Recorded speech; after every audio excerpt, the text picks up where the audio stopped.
Hello guys, কেমন আছো তোমরা সবাই? আশা করি তোমরা সব খুব ভালো আছো, আর আমিও কিন্তু খুব ভালো আছি।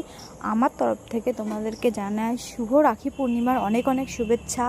বড়োদেরকে জানাই প্রণাম, ছোটোদেরকে অনেক অনেক ভালোবাসা দিয়ে আজকের ভিডিওটা আমি শুরু করছি। অনেক দিন পরেই কিন্তু একটা ভয়েস দিয়ে ছোট্ট মিনি ব্লগ করেছি।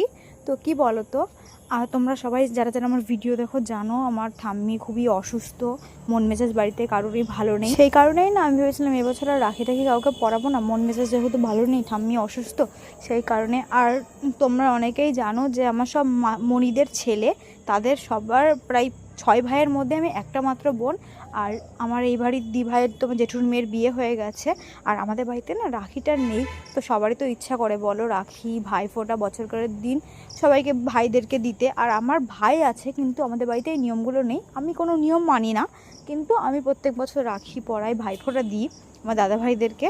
তো রাখির জন্য কিন্তু আমি কোনো কিছুই করতে পারিনি, শুধু মা মিষ্টি কিনে দিয়েছিল আর রাখি কিনেছিলাম। তো কেউই আসেনি সেরকমভাবে, বড়দা ভাই এসেছিলো আর আমার ভাই আর পাশের বাড়ির পাপাইদা আর আমার জেঠুর ছেলেকে পড়িয়েছি। এই 4 জনকে আমি রাখি পরিয়েছি। তারপর আমি মেজদা ভাইকে ফোন করেছিলাম, ও আবার কাজের সূত্রে কলকাতায় রয়েছে বলে ও আসতে পারেনি, সেই কারণে এই 4 জনকে আমি রাখি পরিয়েছি। আমার এই ছোট্ট মিনি ব্লগটা তোমাদের কেমন লাগলো অবশ্যই কমেন্টে জানিও। ভালো লাগলে লাইক কমেন্ট শেয়ার করে দিও, আর পাশে থাকা বেল আইকনে ক্লিক করে দিও। ফেসবুক পেজ থেকে দেখে থাকলে অবশ্যই ফলো করে দিও। আজকের মতন ভিডিওটা এখানেই শেষ করছি, টাটা বাই। তোমরা সবাই খুব সুস্থ থেকো, ভালো থেকো।